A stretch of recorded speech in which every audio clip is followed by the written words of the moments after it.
Hey everybody, this is Alex Merced from alexmercedcoder.com, and in this video what I want to do is talk about Hasura. Let me just get my camera a little edge right there. Perfect.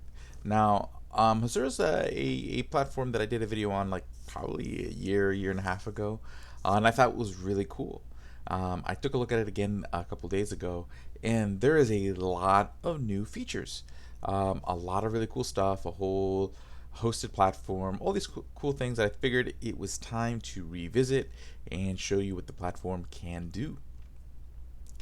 Okay, so before we get into sort of like what it does, the best thing that is the why. Okay, like why does a platform like this exist? And then to answer that, we have to ask ourselves, why do we like GraphQL? Like, what does GraphQL do for us? So if you haven't seen my video on the GraphQL landscape that I released a few days ago, I'd recommend watching that first. But essentially what happened is that the paradigm before GraphQL was creating REST APIs, which basically you would get data by making a request to a particular endpoint. So, it'd be like /dogs would get you all the dogs, /dog/an ID would get you a particular dog. So the different data that you wanted was, retrieved or mutated by making different types of requests, get, put, post, to different URLs, okay, aka endpoints. And this is fine. There's nothing wrong with that. The problem was it's not super flexible and not super consistent, so you have to write your own documentation for your API. And while there's things like the RESTful routes, certain conventions, those conventions don't capture everything. So then once you kind of go beyond those conventions, you have a lot of diversity of how REST APIs are set up, meaning if there isn't good documentation from API to API, it can be really hard to know sort of how to handle it. And two, usually an endpoint would just give you all the information, even if you may only need one or two properties from, that particular data. It gives you all the data, which means you just have to have more data sitting in your memory possibly. And it's also just, having to think through how to reach certain properties in the object. So you have these issues. Now GraphQL, created by Facebook, created a new way of creating APIs. Instead of having an API where you have to make requests to many endpoints, all GraphQL queries are just a post request to a particular endpoint. Okay, and you can just do that using a standard fetch request.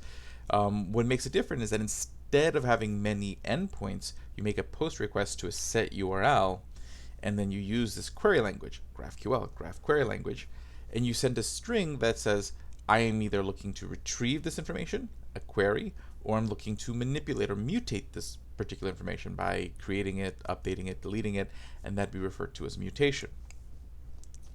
And then these queries and mutations will have functions that determine what they do, and these we'll refer to as resolvers.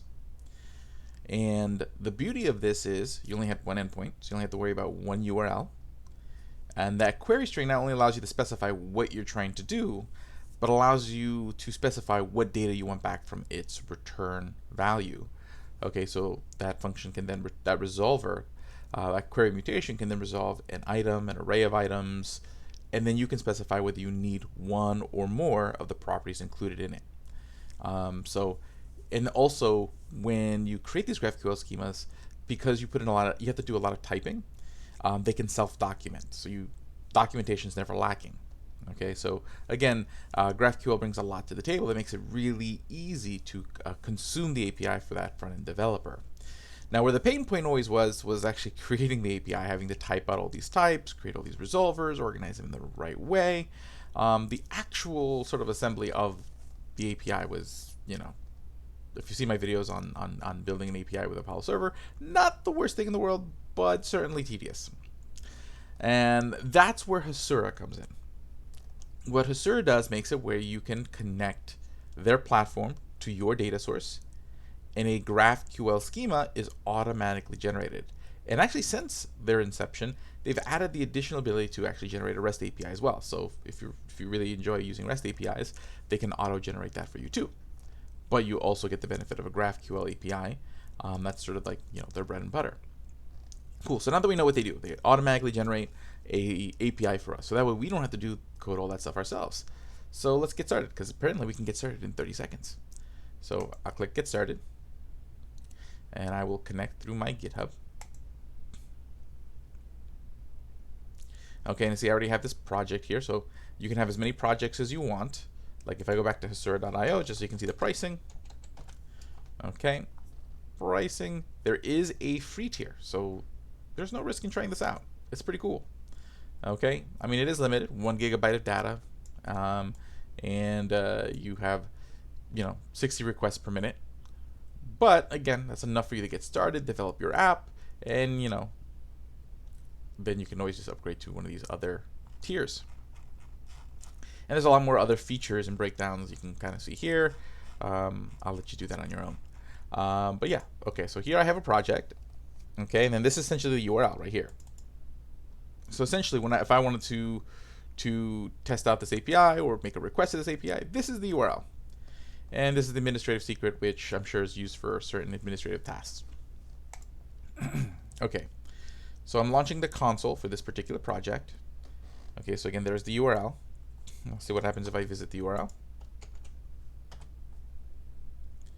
Okay, so right now I haven't connected to any data sources, so I get a not found. Okay. Now, and then this is what's called GraphqL. That's another nice thing about GraphQL. There's two tools, GraphqL and GraphQL Playground, and you can use them to help sort of like analyze your database, so or your API. Just get this out of the way over here. Well, let's connect the database. So what you do is you click over here. So here's the API, so you can see test the API. So you can see here we can test the GraphQL endpoints. We can test the REST endpoints, and set up any security we want in the API. Can see like who has what access to what. Then here's data. So what you do, this works primarily, as far as I understand it, with like different SQL databases. So in this case, what you do is you can manually configure a database here, and you can choose like what kind of driver it is. Okay, but you can also just use Heroku and get a free database. So I can click right over here and just say, yeah, give me a database.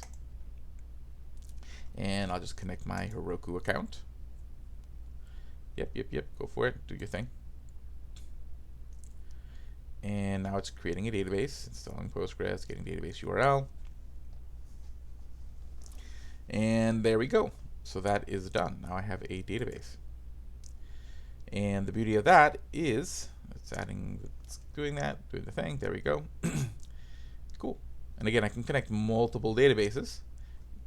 So I just click connect database to connect a different database. And the beauty of it is it'll create an API of all that data. Now this database is empty, so there is no schemas in there currently. And then this is another feature called actions. Actions are sort of like event-driven things. So like when certain events happen, you can create a custom logic here. So again, if there's certain things you need to kind of happen at certain points in time throughout this process, because again, basically what's happening is that you have your database. Your database is connected to Hasura. Hasura then generates the GraphQL API, and the API gets added to your app, or you do it through the HTTP endpoints. But again, you can hook into these different points in time if you need to do, if I need to interject custom logic, before the API gets generated or after the API gets generated, whatever.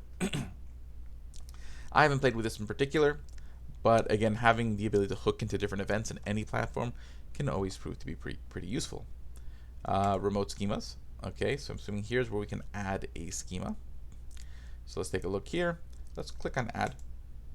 Okay, so here we'll create a schema called dogs. Okay. GraphQL server and processing the server of environment variables recommended if you have different URLs for different. Yeah, so basically the idea here is if you wanted to like specify a different URL for different. So I have different schemas and I want them to be, their queries to be available at different URLs. I can do stuff there. Headers for the remote GraphQL server, additional headers, GraphQL server timeout. This is a remote schema, so this is talking about like if I'm connecting to a different GraphQL server. Okay, I'm not gonna play with that. Okay, here's the event section, and so here's where you can add the events. So you can create event triggers. Okay, that's pretty cool. Now what I want to do is add a schema. Where would I do that to my actual database?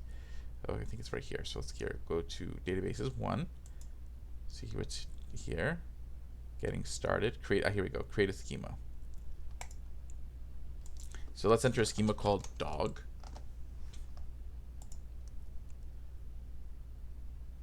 Okay, untracked tables or views. Untracked, here we go, dog. Create new schema, show permission summary. How can I add like properties to this schema? Let's see here. Create views. Alter tables or just run any SQL statement directly on the data. Put in the columns. No untracked tables or no create. Okay, here we go. Create table. So essentially, this is really more like a database in my cluster. Create table. So we'll say dog. If you want to leave like a comment as to what the thing is, and I can sit there and say, okay, dogs have a name. That is a text field. Dogs have an age. That's an integer field. Let's just say these are nullable, so they can be empty. Our dog may not have a name, and we may not know the dog's age. Let's actually add an ID field. So let me add an ID field. And we have special field for that. I'm assuming it probably automatically adds an ID field, but just in case, I will add an ID.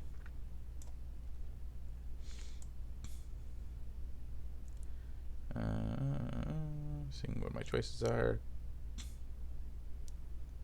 Okay, address types, range types, user defined types.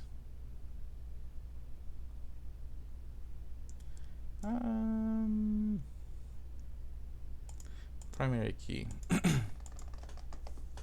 Oh, here we go, integer autocrement. There we go. And then that will be the primary key. And you can have multiple primary keys if you want to index it in different, in here you can relate it to other tables. So you can sit here and say, okay, hey, choose another table and relate it. I'm not gonna do that, but that's cool. Okay, unique keys, check constraints. Okay, cool. So you can essentially set up all the details of your table there. So if I want to click add table, so it's creating the table in my database. So you see I didn't have to like run any SQL queries if I didn't want to, but I could because there's an SQL terminal right here. So now it's added this table. Okay, so now that should automatically be built in my API. So you can see here, right here, there's all these queries that already exist. Okay, and the cool thing is, if you ever use any of these tools, you get this documentation here. So I can see here, there's queries, mutations, subscriptions. Now if I click on query, each kind of operation, like GraphQL, here we go, query root, and see there's different dogs, different types of queries. So I can get a dog, which returns a array of dogs. And again, I guess the naming convention here is that this is the database, and then this is the table. So it's like a dog. Okay, and that's going to give me all the data from dog. This here dog by primary key. So this is going to allow me to specify an ID and get a particular dog. So that's a query, and there's mutations, and so we can insert a dog, and essentially what it wants is a dog input as the argument. And we just add that property. So it should be something like this. So let's actually create a dog. So technically the way you would do a mutation is you would do mutation, and then you would do this, and then I would, let me just go back, and then the mutation would be insert dog. Well, I have to do it over here. And the cool thing about GraphQL is I could actually just kind of do it from here. So I can be like dog. Well, this is for queries. You can customize your query here. So if I want to add a dog, I have to type that one out. I'm sure there's probably an easier way that I'm unaware of. So let's see here. Insert dog. Oh, no, that's not what I want to do. Insert dog. Oh, but it made it a query again. I don't want to do a query. I want to do a mutation. Insert, there we go, insert dog. And then we're going to insert objects because it says it needs an objects argument. And it says the objects argument could be an array of objects of this type. So going to pass that in, and I'm going to pass in an array of objects.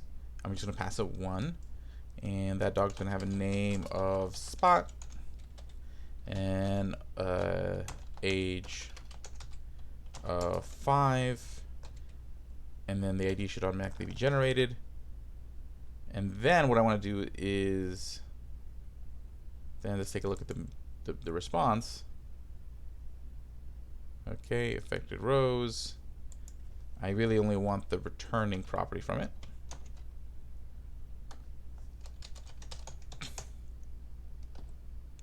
When the returning property returns an array of dog items, and from that I really just want, let's just say, the ID and name.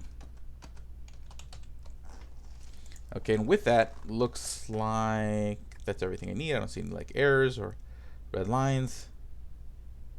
Let's see if that works. And yeah, let's see, it successfully injected the dog. So cool. And again, the beauty of this is I didn't have to actually like, and see, using the documentation, I was able to figure out how to use the API, even though I didn't create the API. That's the beauty of GraphQL. Once it's created, the documentation, once you learn how to read GraphQL documentation, allows you to quickly kind of get up and running. And then again, I can just copy this query and then copy this query into my front-end code, because now I know sort of what the query should look like. Again, generally it starts with the word mutation, if it's a mutation, meaning some sort of like update, delete, create. And then I can use the word query if, well, you don't actually even need the word query. So like now that I've done this, I'm going to, do I have a history here? Yeah, so I can go back to this. So I'm going to clear this out. And now that I've done that, let's go do a dog query and say, hey, I want the age, ID, and name of all the dogs in the database. So this is where GraphqL, like over here, this dashboard over here, gives you access to all the queries, makes it really easy to sort of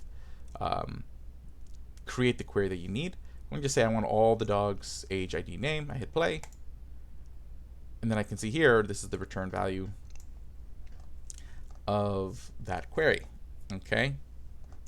So easy peasy. So I have an API that works. And again, this is the GraphQL version, but if you really want, you can also use, now notice there are some headers. So again, in order for you to make these requests, you do need to include the content type, you need to include the admin secret key. So these are things you would then have to like incorporate in your front end when you set up like something like Apollo client or relay to consume that REST API, or if you decide to just use fetch. Okay. But let's see here. If I go to REST, what does the REST API look like? So what are REST endpoints? Allow for creation. Okay, generated S endpoint. Create endpoints from GraphQL queries using GraphQL. Let's see. REST endpoints allow for creation of REST interface from API REST and inherit the authorization permission structure. So essentially, it's just a REST version. So technically, it'd be like probably like REST dog, would be like API /REST /dog to get a dog. Let's try that. Let's see if we can test that out. So if query users would be /users, so that would tell me that, let me just put this over here, let me just see here, let's read that REST API piece again. Endpoints are accessible from /API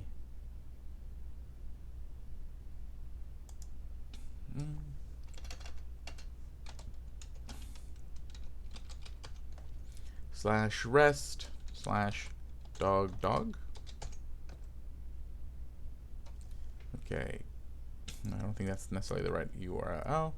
API, let me get the base URL again. So let's try that. Maybe I do need to keep the URL. API /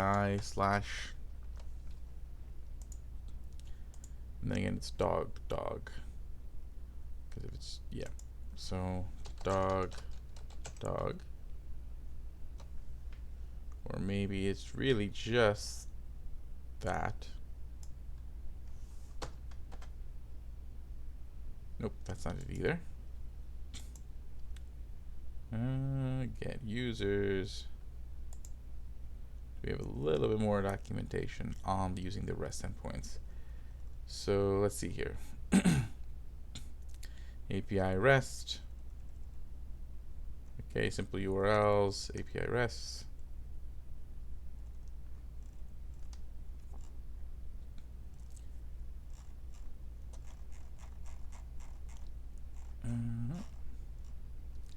If I go over here and I do API, oh, I didn't type REST. That would make a difference. REST. Ah, okay, good. Okay, so that would be the URL. So it literally is just you're just adding API slash REST slash the name of the thing you're searching for. The only thing is that in the headers I'm not including the secret key, but we can try that out in Insomnia. So let's try that out in Insomnia. Cool, cool, cool, cool. But you see, like, again, the API was generated like that. All I had to do was just create data, and then I can just go consume it on my front end. So that's pretty sweet. But let's see here. Let me first do this. Copy that out. Put this into Insomnia. I need to include the headers. So that's going to be GraphQL. I need to get that. I need to go back to where it lists my projects. Okay, I get that. That's the key, or at least that's the no, wrong thing. There's the header, and then I just need to get that key, which I think I can go to. Here we go. Copy. Okay, and then technically, if I hit send, endpoint not found. Oh, we're getting closer though. Let's see here. If I do this, maybe we can get a list of endpoints. Okay. Well, it's not giving me the error, but I am looking in the right spot, so we will figure this out. Okay.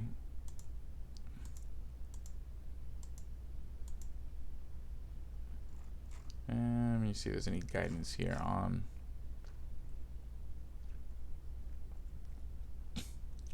aka REST query GraphQL endpoints.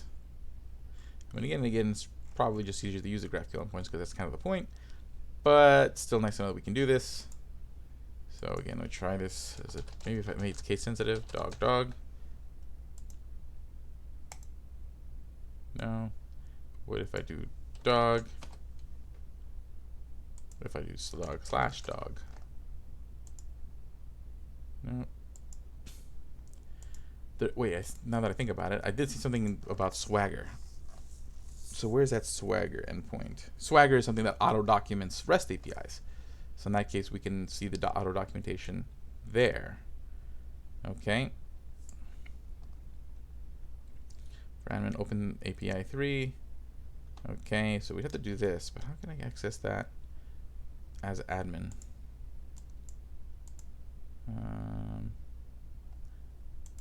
Because technically I should be able to go here and then I can just see like documentation, but that's not going to give me access to that because I don't have the authorization.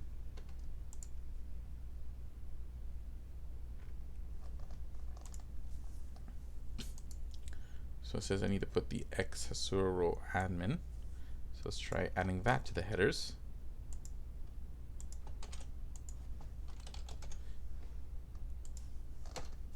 Hit send.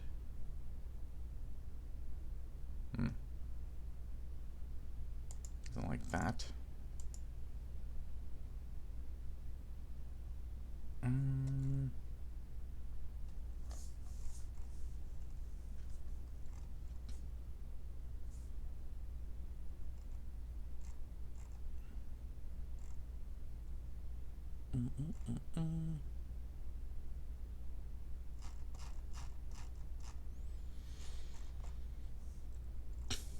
There's got to be a way. I mean, there's a way, but I'm not seeing it. Or at least it's not working for me at the moment. It's just a matter of sending the right request to the right place. API Swagger to open API 3 specification of the REST endpoints are exposed by API for admin role only.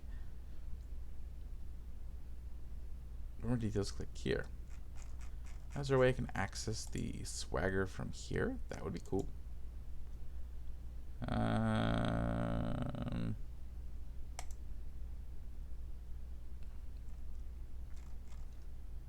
I guess not. But here, let's try to do the GraphQL query from Insomnia, so you guys can see pretty much how this would work. So it would be like post, then I would put the API there, and then I want to send over. Is there a GraphQL option? GraphQL query, sweet.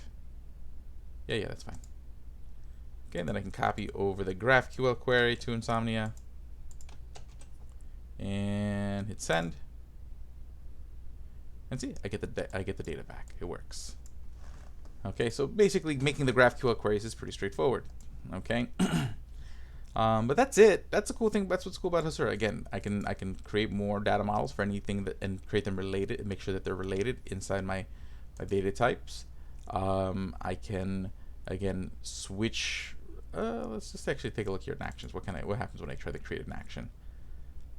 Use the type query, type mutation, type. Okay, so here you can do like custom resolve. Looks like you can do like custom resolvers and custom things. Like, so you can actually add like custom queries and mutations.